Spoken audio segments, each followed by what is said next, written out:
you kind of have shared, I think over like multiple weeks now, like an endless stream of your learnings of all the ways Disney got you to spend money and how you are both mad and happy about it at the same time.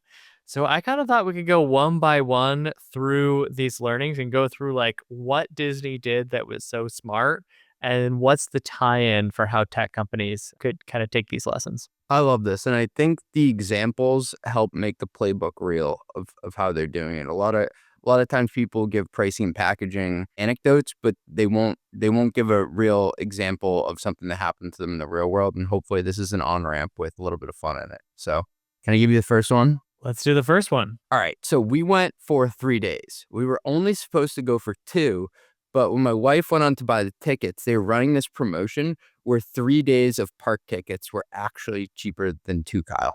Is the rationale that like there's an LTV factor there? Yeah, because you have to remember that they're monetizing multiple touch points during your stay. So a third day means another night in a hotel. Boom. That's more than the ticket itself. Two more meals in the park, more souvenirs, and another round of $6 water bottles. How much of the revenue is from the ticket prices versus everything else? I bet the ticket price is only 25%. So even if they kind of give the ticket price away, they're not really discounting that much when you think about it from an LTV perspective. The ticket is almost a loss leader. It isn't actually a loss leader because they still do charge a good amount for it. Like, I think the tie-in here for a lot of the companies with leaders who may be responsible for pricing and packaging who are listening is that this is kind of a seat-based plus consumption model. It's similar to what Nadella was saying that we covered on our last episode, right? That the seat is the price of entry, but after that, it's all usage-based. Yeah, and if you have these multiple revenue streams, making it easier for your users to collaborate, maybe even discounting the seat price, it's maybe a preferred model if you can make it up on consumption and if consumption is profitable. The other tie-in I thought of was when you think about software or AI companies having implementation fees. I was always a proponent of waiving the implementation fee as one-time revenue to get the recurring revenue. Just make it easier for people to get locked into your ecosystem. All right, you ready for the next one? You're going to love this. So have you seen these magic bands that they have now? But it's basically like a thicker Livestrong bracelet with like a little metallic thing on it. Kind of like a cruise ship has like things like this. Yes, yes. And so you can walk around and use that to pay for things. So what it does is it removes the friction on a lot of these purchases while you're walking around all day. Oh, I need a bottle of water. Boom, pay for it here. I need an ice cream. Pay for it here. And the extra wrinkle, this is what blew my mind, is people love wearing these things. Wait, why do people love wearing these? I think it's like some weird psychology around people think they're cool because they're being like tech forward and how they're experiencing Disney, but it's like a style thing. When I pay in cash versus credit card, like cash, I am so much more aware of what I'm spending. And credit card, it's like, oh, I'm just going to tap my credit card. You don't actually feel the loss of the money as much in those cases. But I think if you're just waving your wrist at something to pay for a water or whatever it is, you're just not feeling that pain of giving up your money quite the same way. You're not feeling the pain, but imagine you go with your parents, right, Kyle? And your dad's using the credit card. He's got kids with him who are like 10, 12, 14 years old. And he's paying on everybody's behalf, right? Imagine how all those kids have their own band. They don't own a credit card, right? They depend on their parents to purchase it. So it's also increasing the number of people in your party who are able to purchase something. The tie in here feels like if you're a usage based company, let's say you're an Anthropic and you've got the CFO is paying for the Anthropic bill, but then you've got all of these marketers, product people, engineers using Claude. They maybe don't have the ability to just put all their consumption on their own credit card, but they've got the CFO's credit card. Yeah, they do, unfortunately. And consumption-based models live and die by how easy it is to consume.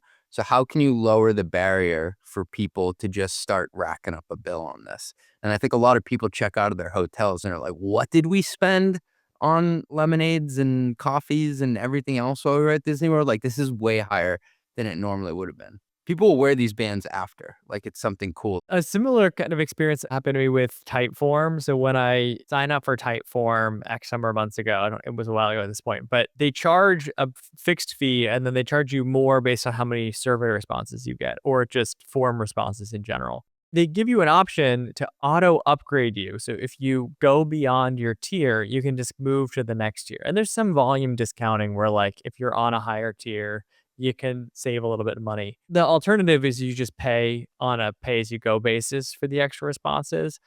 I think they make way more money if they just get people to auto upgrade because you're auto upgrading. You're then just on this higher tier, kind of in perpetuity. You don't get moved back down. They can advertise it as a cheaper price, but the reality is like it's only a cheaper price if you use most of that tier. If you're only using half the extra usage, it's actually more expensive. And so their goal, though, is to make it easier for people to upgrade, not really think about that extra consumption. And the lower friction you can make paying, the more money you'll make. Nailed it. All right, this next one, I think Ben's gonna love this. Ben, are you a Lightning Lane guy? Oh, yeah, you gotta do it. Lightning Lane, it used to be called FastPass, right? I didn't realize they rebranded that. Why did they do that? I don't know why. I thought FastPass was pretty self-explanatory. Did FastPass just not sound fast enough? They wanted to make it very clear that Lightning Lane is something you pay for. FastPass was that previous thing, you know? You're right. That is exactly why. FastPass, you could do, what was it, like up to 2 a day or something like that, but it was included with everybody's ticket. It was like time-based, where if you got like a, 10 o'clock FastPass or something like that, you could use it, and then you would get a new one. Later in the day, you would go, if you got one for 7 p.m. and it's like 10 a.m. now, you wouldn't be able to get another FastPass until after that. Lightning Lane is Disney's Skip the Line product. And what I found out is the price is not fixed. So we started to get these emails once we bought the park tickets ahead of time. We bought them online like maybe a week before or something, saying like, hey, as an add-on to your ticket, you should think about buying the Lightning Lane pass. It's an extra $120 per person per day. It was something absurd. We ended up not doing it because my family, like with all the small kids, we don't even end up getting to the rides on time, like within the 1 hour window they give us. So that's like more of an us problem than a Lightning Lane problem. But what I found is day of, Kyle, the price changes. It's dynamic. So it's not just the price they pitched you to buy ahead of time, but what they try to do is based on capacity is they'll sell it to you at a higher or lower price. So more people add this on to their ticket package. Does this really ever run higher, or is it one of those things that's like, upgrading to business class or something on a flight? Like day of, it tends to be cheaper than in advance. I bet it's more of the latter. It's one of those things that when you're initially buying, it actually sets an anchor. So you're like, oh, this thing's worth $120. And then it comes down to like $50 day up, like saving half off. Like, I feel like this is a price anchoring move by Disney, but maybe there is real dynamic pricing, and maybe on peak days, maybe it goes up into several $100. It was different price the 2 days that we went to the park. It wasn't higher than it was before, but it was a different price. I think it was like an extra $120 one day to add to each ticket, and another day it was like 100. But you're actually not that far off like what it was when you were buying initially. No, but they are looking at, I think, how many people are coming into the park and trying to get you to effectively double what you're paying for that standalone ticket to skip the lines. Well, you don't want to necessarily say that you have to pay all the money up front, like especially if there's so like with flights, if you're using a Google Flights, you're comparing the price of all the different options. You don't necessarily want to put the price of like a first class seat in the in Google Flights, because then the consumer is going to be like, this is way too expensive. I never consider it. But if you have a range of prices, like a whole pricing architecture, you can have the higher price for the business class customer who's like expensing this to their company and is not price sensitive at all. And you can advertise a low price to the person that is price sensitive. But like sometimes I think a problem that companies run into is they just have one SKU, and having a range of multiple SKUs actually just works way better in the long term. And what I find, especially on vacation, I think this applies to the business world too. There are some people who plan like crazy ahead. They're maniacal planners. They want every detail locked in, and they'll go and they'll buy the Lightning Pass up front. This allows them to also take advantage of the spontaneous people who show up, they're feeling good, they're on vacation, they're not thinking about their price sensitivity as much, and say, you know what, I want to treat myself to a day here. I'm really looking forward to these rides.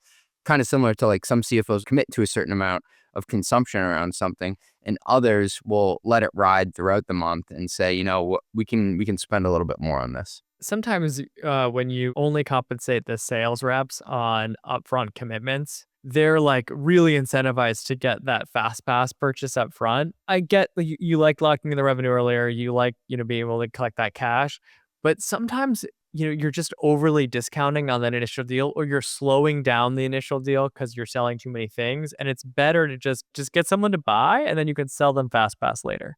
I completely agree. Get them to buy the core thing and then get them to add other stuff on top later. Yeah, and let reps share in that upside if there's expansion after the initial deal. Yeah, because if you pitch me on it's $300 per ticket per person on the park, I'm like, F that. Like, are you kidding me? But if it's 150 and then later I'm like, another 120 to skip the line. I mean, I don't even remember that 150 I spent 10 days ago. When I went all in on my newsletter Growth on Hinge last year, I quickly decided it was time to make the switch to Beehive. I chose Beehive because they're serious about powering the internet's best newsletters. Beehive's all-in-one platform brings together newsletters, websites, and every tool you need to grow and earn. And they keep making it better. You can now launch, host, and monetize your podcast entirely on Beehive. You can host webinars on Beehive. And you can access Beehive through the new MCP. I just use Beehive's MCP in Claude Cowork to audit my site, prioritize SEO fixes, and analyze subscriber trends. It's my newest obsession. If you care about owning your audience, Beehive is a no-brainer. Try Beehive for free by going to beehive.com. That's BEEHIIV.com. Use Kyle30 for 30% off your first 3 months.